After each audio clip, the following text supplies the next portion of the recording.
Welcome to Lotus Lane Daily. I'm glad you're here. Today's wisdom is for anyone going through something hard. You know that feeling when your partner does something they have always done, something that used to make you smile, and now you feel nothing? Or worse, a flicker of irritation?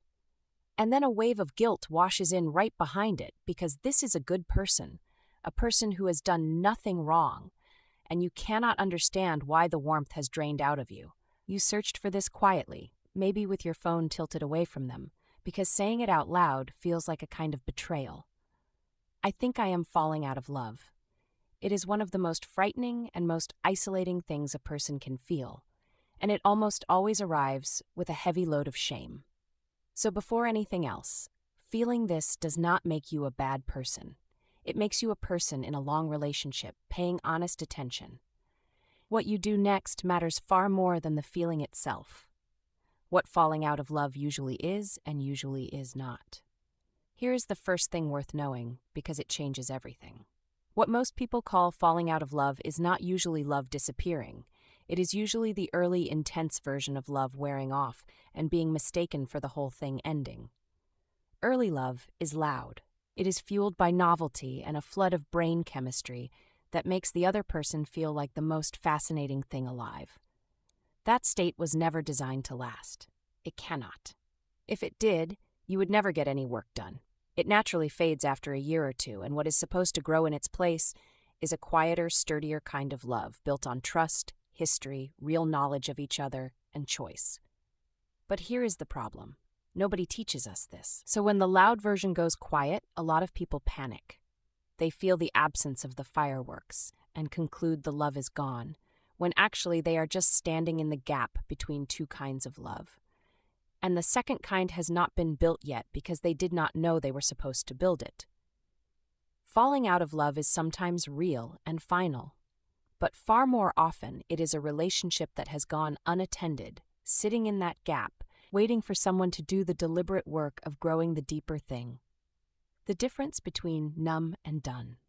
It is worth being honest with yourself about which one you are in, because they look similar from the inside, and they are not the same. Numb often comes from exhaustion, resentment that was never spoken, distance that built up quietly, or your own low season.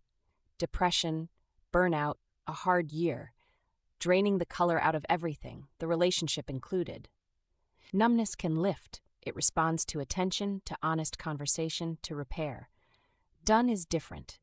Done usually involves a loss of fundamental respect, or being treated badly in ways that do not change, or wanting genuinely different lives. Done is worth taking seriously too. But most people who search for this at night are not done. They are numb and frightened by the numbness, and that is a very different and far more workable situation. An old idea worth sitting with. There is a line from a collection of writings on happiness that reframes this whole thing. Happiness is not something that someone else can give you. It is something you must create for yourself through your own efforts. We are taught that love is something that happens to us, that it strikes and then either stays or leaves of its own accord, and we are just passengers. That belief is the quiet killer of long relationships.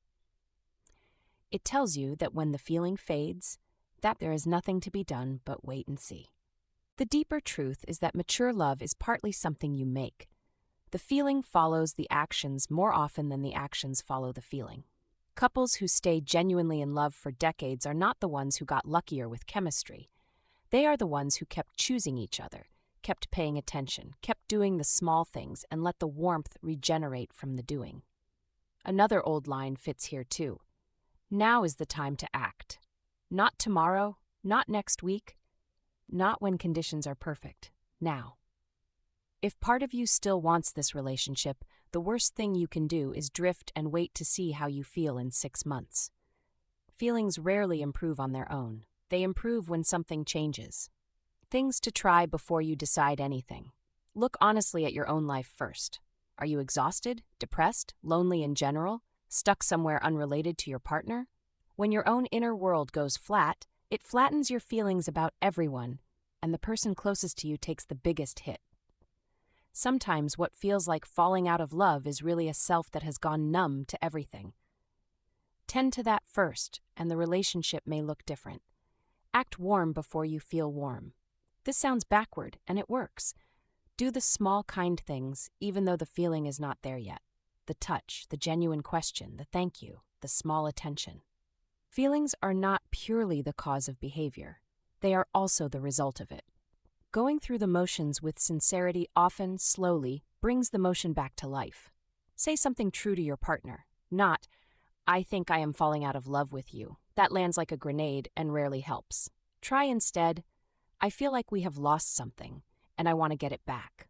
I miss feeling close to you. Can we work on us?" That is honest, it is not cruel, and it invites a partner in instead of pushing them off a cliff. Interrupt the autopilot. Numbness thrives on routine. Do something genuinely new together. Change the rhythm of your weeks. Create a moment that is not just logistics and television. Novelty and real shared experience are how a relationship reminds itself that the other person is a source of life, not just a fixture in the house. Get help without shame. A good couples therapist is not a last resort and not a sign of failure. They are someone trained to help two people find their way back to each other. Many couples who felt exactly what you are feeling sat in that room and found the warmth again. Going is a sign you take the relationship seriously, not a sign it is over. What if it is genuinely over? Sometimes, after honest effort, the answer really is that the relationship has ended. If that turns out to be true, it is not a moral failure, and it does not erase the years that were good. Two people can do everything reasonably well and still arrive at different lives. Ending something with honesty and care is its own kind of love. But that conclusion should come after the effort, not instead of it. Be honest, be brave, and do not decide in the dark. The feeling that scared you tonight is not a verdict. It is a signal. It is telling you that something in the relationship needs attention, that the easy, early love has run its course, and that the next, deeper chapter will not build itself. You loved this person once, for real reasons. Those reasons usually do not vanish. They get buried under routine and tiredness and silence, and they wait to be uncovered by someone willing to do the patient, ordinary work of paying attention again. Do not make a permanent decision from inside a numb season. Try first. Reach toward your partner first. Then, with a clearer heart, you will know what is true. Whatever it turns out to be, you will have arrived at it honestly, and that is the most you can ask of yourself. That's the wisdom for today. If something here landed for you, share it with one person who might need to hear it too. Take it slow. I'll see you tomorrow on Lotus Lane Daily.